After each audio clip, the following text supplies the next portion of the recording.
Cross case का trial किस तरह होना चाहिए और क्रॉस केस के ट्रायल में किस तरह प्रोसीजर फॉलो करना चाहिए, क्रॉस केस के जजमेंट्स कैसे होना चाहिए और क्रॉस केस में जो एविडेंस लीड की गई है दोनों अलग अलग केस में, तो जो एविडेंस लीड की गई है, जो गवाही दी गई है, उसका एप्रिसिएशन किस तरह होना चाहिए, यह एक महत्वपूर्ण लीगल क्वेश्चन है, एक महत्वपूर्ण प्रश्न है। जो वेरियस जजमेंट्स हुए हैं, जो उच्चतम न्यायालय और वेरियस हाई कोर्ट्स ने जो निर्णय दिए हैं, उन निर्णयों के अनुसार जो प्रोसीजर फॉलोड करना चाहिए क्रॉस केस का, वो कि each case to be decided on the basis of evidence placed on record in that particular case without being influenced or arguments urged in cross case। तो जो क्रॉस केस में वो हर case जो cross case है जो वादी की तरफ से किया गया है, उसमें जो आर्गुमेंट्स किया जा रहा है या उसमें जो गवाही दी गई है और जो मुल्जिम की तरफ से क्रॉस केस किया गया है, मुल्जिम की ओर से जो इंजर्ड है उसने क्रॉस केस किया है एक ही डेट ऑफ अकरेंस का, तो उस क्रॉस केस में जो जिसमें मुल्जिम के तरफ से वादी हैं, उन्होंने जो भी गवाही लीड किया है या जो आर्गुमेंट्स किया है, तो उससे प्रभावित नहीं होना चाहिए ट्रायल के दौरान, जजमेंट प्रोनाउंस करते वक्त, जजमेंट देते समय ट्रायल कोर्ट को। तो नियम यह है, रूल्स यह है क्रॉस केस का कि each case must be decided on its own merit. तो एक केस में, क्रॉस केस में, एक केस में जो गवाही दी गई है, जो आर्गुमेंट्स दिए गए हैं, उन्हीं के आधार पर क्रॉस केस में जजमेंट होगा। और जो दूसरा केस है उसमें जो एविडेंस दी गई है और जो आर्गुमेंट्स दिए गए हैं, उसी के बेसिस पर, उसी के आधार पर उस केस में निर्णय दिया जाएगा। तो दूसरे क्रॉस केस की एविडेंस इस क्रॉस केस में नहीं पढ़ा जाएगा और न ही उससे इन्फ्लुएंस्ड हुआ जाएगा। वो अलग अलग फैसले होंगे, एक साथ होंगे या एक के बाद एक होंगे और एक ही ट्रायल जज के द्वारा होगा। ये जो नियम है, ये जो गाइडलाइंस है क्रॉस केस की, इसको ट्रायल कोर्ट को फॉलो करना चाहिए। माननीय उच्चतम न्यायालय ने 1990 supplementary supreme court cases page number 145 पर Nathi Lal and others versus state of UP में इस बात को बाकायदा अच्छी तरह से डिफाइन किया है कि क्रॉस केस में किस तरह से प्रोसीजर को फॉलो करना चाहिए।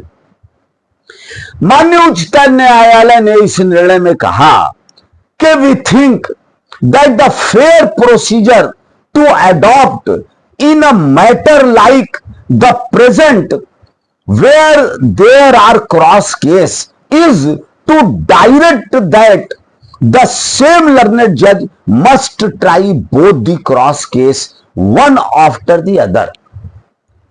तो जो क्रॉस केस है वो एक ही जज के सामने होना चाहिए और एक ही जज को दोनों क्रॉस केस की सुनवाई करना चाहिए, दोनों पार्टी के केस की सुनवाई करना चाहिए एक के बाद एक।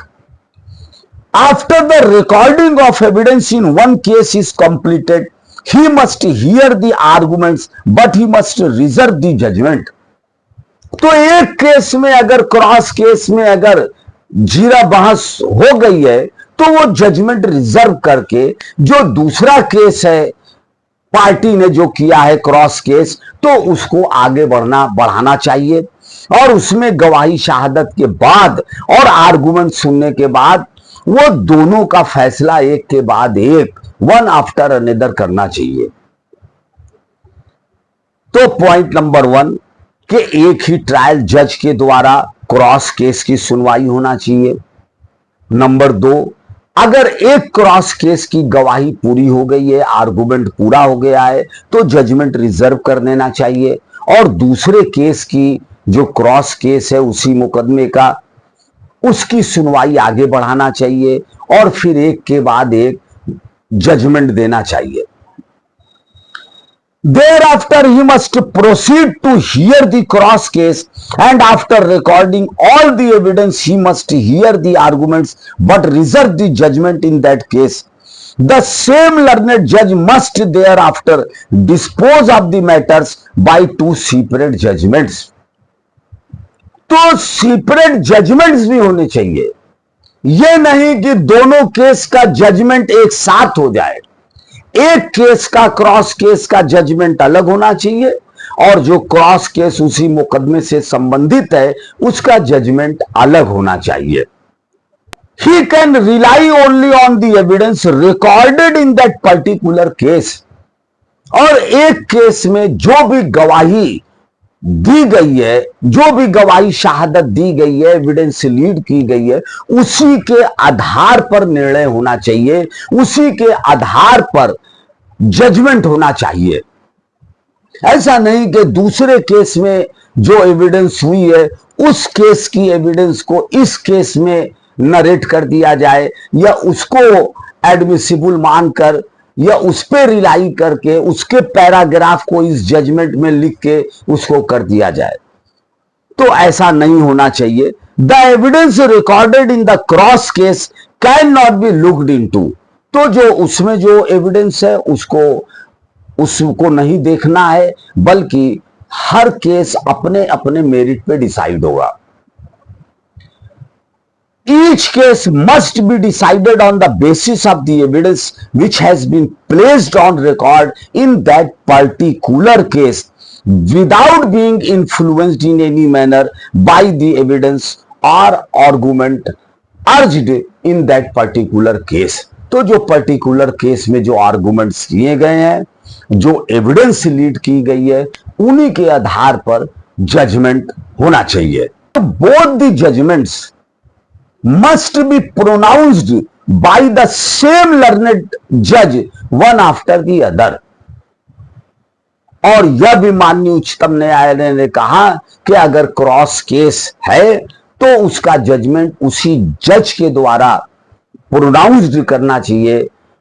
दोनों जजमेंट वन आफ्टर अनदर, एक के बाद एक दोनों जजमेंट प्रोनाउंस करना चाहिए उसी जज के द्वारा।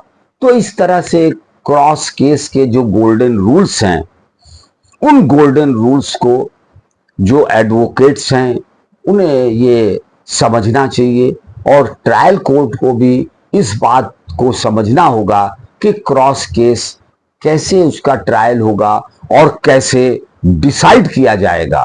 Thank you very much.